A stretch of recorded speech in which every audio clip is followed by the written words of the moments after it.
welcome back to another one of our videos. This is part 2 on sleep issues and how to help. And no, we don't get to take a nap. We didn't get to take a nap last time either. No, we don't, unfortunately. How to help? Let me show you how to sleep. Yeah, yeah. Get your pillow and we'll show you. Unfortunately, that's not what we're talking about. And unfortunately, the children are not sleeping right now either. That is also true. So you may hear a couple extra voices on this video. That is also very true. So yeah, we're gonna have a little bit of extra background noise, but that's okay, because this is real talk and I have kids and it's just part of it. Yep. So we hope that you found our last video helpful, where we shared some of our stories and experiences, and then also some tips and tricks on Things that have helped us along the way. Exactly. So in this one, as I mentioned at the end of our last video, and again, if you haven't watched our first one, stop this video now, go check out our part 1, and then come back and watch this one. At the end of our last video, I mentioned that our sleep issues lasted, well, I shouldn't say lasted, because my first one, as I mentioned, was fantastic as a baby, but as he got older, things began changing, and he actually went through some sleep challenges, I guess you could say. I'm not really sure how best to describe it, but I'm going to get into it and explain that all to you here in a minute. Sleep issues isn't always about the baby. Sometimes they continue into adulthood. I'm going to share a little of my own story personally, because I've been an insomniac since I was a child. Yeah. So before we get into that, I am Taylor. I'm Tracy. And we are TNT. Okay, so what tea are you drinking? I am drinking Throat Coat. I kind of like the way it Throat sounds. Coat, I know. Throat Coat. It just rolls right off your tongue. My allergies have been a little extra lately, so this has got some... Why you gotta be so extra? my allergies have gone ham. Is that what you're saying? You're going ham. Word of the day. Word of the ham. day. Ham. Use it as much as you can. So this has got some echinacea and lemon in the tea, and then I added some honey in there for sweetness, because all those things are good for your throat. So mine is a spiced chai, and I made it into a latte, kind of a makeshift latte. I think it has a lot of cinnamon taste to it, so I would almost say that it's more of like a cinnamon spice chai. Put a little sugar and some vanilla creamer into it, and it's amazing, but it's also really hot right now, so I'm not going to take a sip at the moment.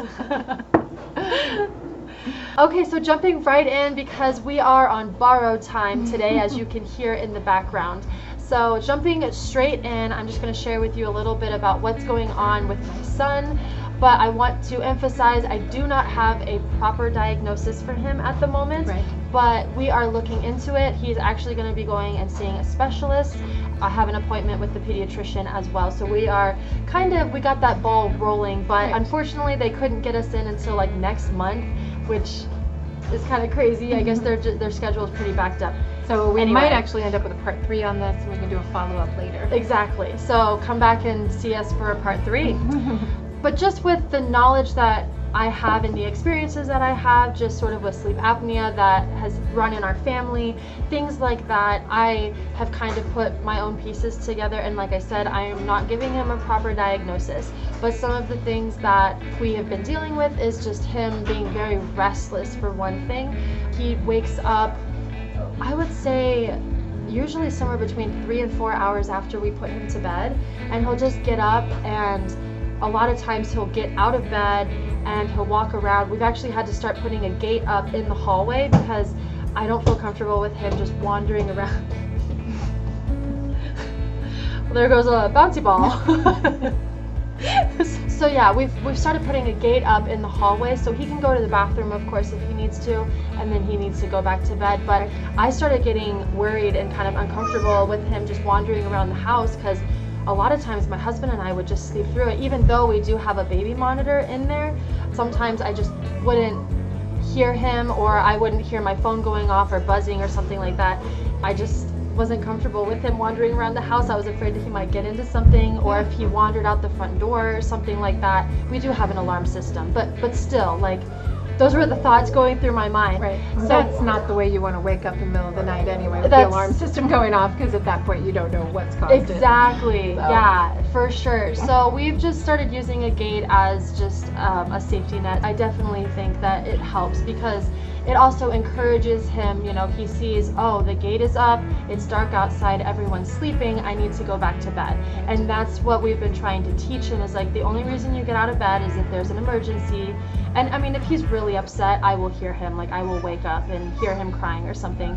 But the only other reason is just to go to the bathroom, and then you go right back to bed. That really started, I would say, about 2 years ago. So he was about, what, 3-ish? Mm-hmm. He was like, I think a little before 3, and it was when we moved into this house that we're living in now.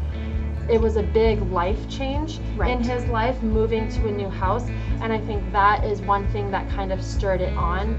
He has a hard time adjusting to things. That is one symptom, I guess you could say, of him adjusting to a new house. You know, he got a lot more restless. But since then, I've also noticed that he is snoring. He does occasionally wet the bed, not very often, but that was an issue for a while. Right. It has gotten a lot better recently. I would say in the last like 6 months, I think it's only happened like one time. But you know, again, just being restless, just waking up throughout the night and just walking around, like, you know, one of the things that we talked about in our last video is teaching children how to self-soothe and to put themselves back to sleep. And you know, it is possible because he was such a great sleeper in the beginning. Maybe didn't learn all those techniques to start with. Yeah, that's a really good point. Sorry, I didn't even think about that. But that's a great point. I wonder if that does have anything to do with it. Anyway, sorry, continue. Just wanted to say. I can remember as a child, my parents putting me to bed. I always went to bed a couple hours before they did, and 2 hours later, I would hear my parents get ready for bed. I would go to bed and hear my dad start snoring, and I would still be awake. Yeah. Insomnia is a real thing, even for children. It's not just an adult thing. It's not just a stress thing. You know, it can be definitely an issue for children. So be aware, of those kinds of things that kids maybe aren't just misbehaving. We've talked about how sometimes at time routine, they're just trying to stay up later. They're making excuses. They're trying to stall as long as they can. Right. But that's not what we're talking about here. There can be some definite sleep issues with children. When you're looking at those kinds of things, you know, the stuff that applies to adults applies to children as well, as far as helping them with those things. And we can talk about those in a few minutes.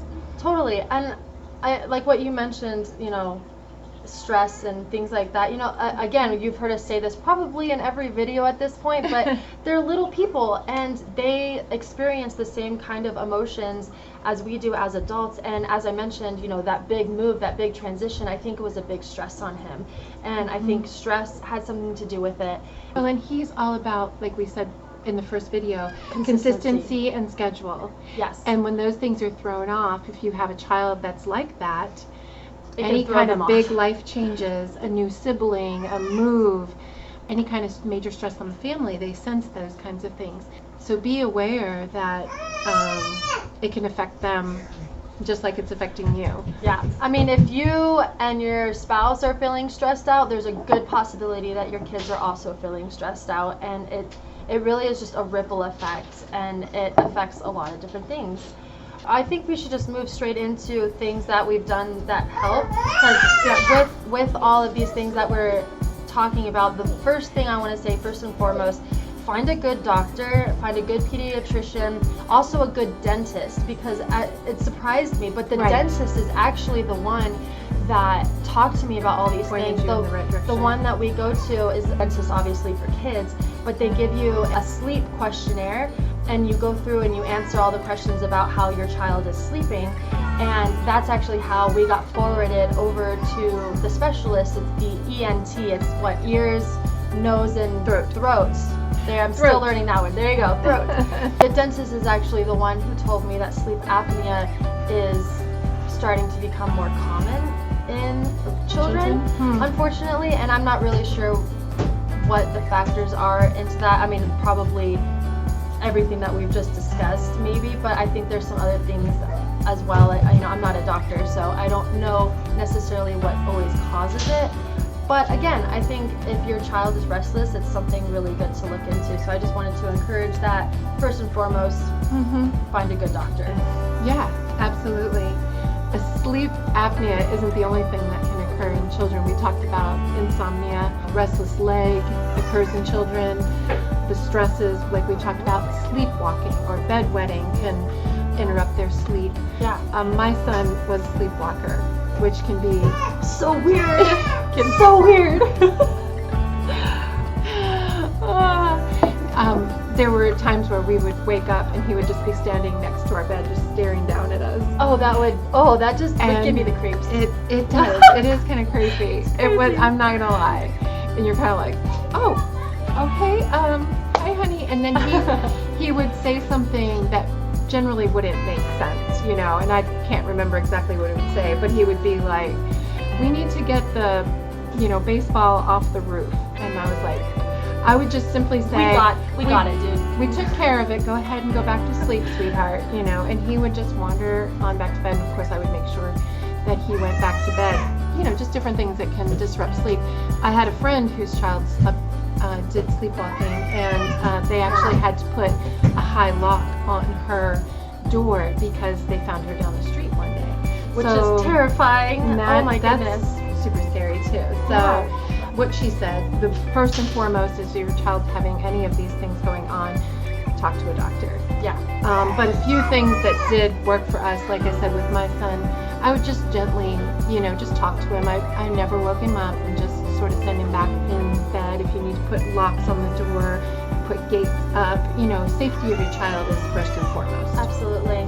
Piggybacking off of what she just said, security I think is so important for children, even when they're getting older. That's not just with infants and whatnot. I mean, my son actually just last night woke up and I was watching him on the monitor for a minute, and he genuinely sounded kind of confused, a little disoriented, Right. And I watched him on the monitor for a minute and he was just going, Mom, like, where are you, kind of a thing, It sounded sincere in his voice.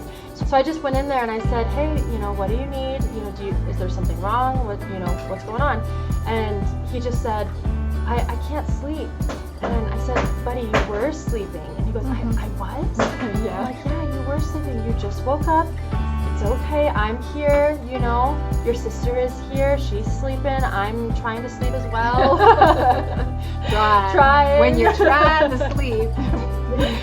But just giving him that security and that assurance of like, hey, we're all here. Everything is okay. No one left you. You're not alone. And then he just literally went right back to sleep. And And sometimes I don't think they're necessarily fully awake in those states. in those moments. But on top of that, another thing that gives them comfort, also eases stress, that I have actually found eases stress for myself as well, is weighted blankets. Those are fantastic. They have them for kids. Don't get like an adult one for your child. They're way too heavy. I know, just like they can't move. Just pin them down. I know, just pin them down. My sister-in-law actually got it for my son. It's one of the best gifts ever, and we have used that before. We call it a calm down blanket. If he's getting too wound up and crazy throughout the day, I'm like, okay, 5 minutes under your calm down blanket. Just take a few deep breaths, just relax. It's a good thing to just help center them in a way, for lack of a better term, just bringing them back down, kind of relaxing them. But I think at night it can also bring them comfort as well, just that weight. Almost feels like a hug. Warm hugs. A warm hug, yes, absolutely. I like warm hugs. Just to finish everything off, the things that you will read that are good for an adult, again, good for your child. Establish a good bedtime routine. Warm bath before bed is good. TV, video games, phones, all that stuff off 1 hour before you put them to bed. And I know a lot of times we love to have family night. We want to watch that movie, and then after the movie go to bed, and that's okay from time to time. Yeah. But if you're finding those nights maybe your child has a little more difficult time falling asleep, no caffeine, no large meals before bed, all those things that would be just sort of common sense that we as adults don't always listen to, but we need to train up our children in those things. Yeah, it's it's hard being disciplined. I think as an adult, we want to just sit there and scroll on our phones forever. But setting that example though, right away, helps. Just turning off all those screens and whatnot.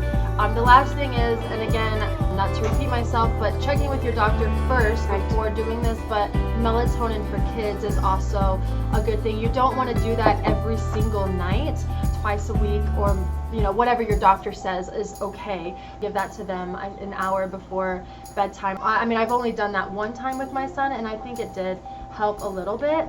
It wasn't perfect, like he still got up throughout the night, but I noticed that he went to sleep a lot faster. Which was great. And really that's more what a lot of sleep aids will do, is they won't keep you from waking up, but they will help you fall back to sleep faster. Right. And I have found that with the own sleep aids. I actually have a prescription sleep aid that I take.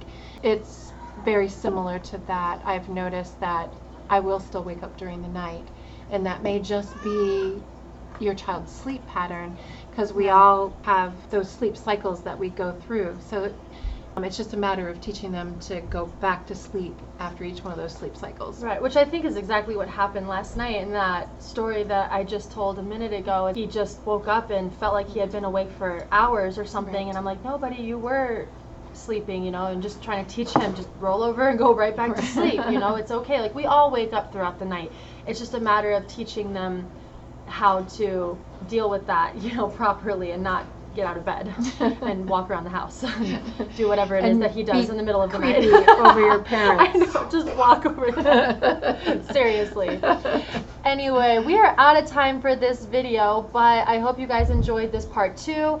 As we mentioned in the beginning of the video, once I pursue this a little bit more with our doctors and my son actually sees the specialists and things like that, I would love to do a part 3, so look for that in the future.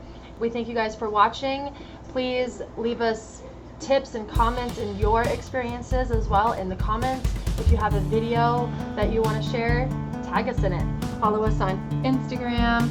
Okay, we don't keep up with it as often as we should. It's hard. But we are out there on Facebook, Instagram, and of course, press that like button and subscribe. Woohoo! Cheers. Cheers.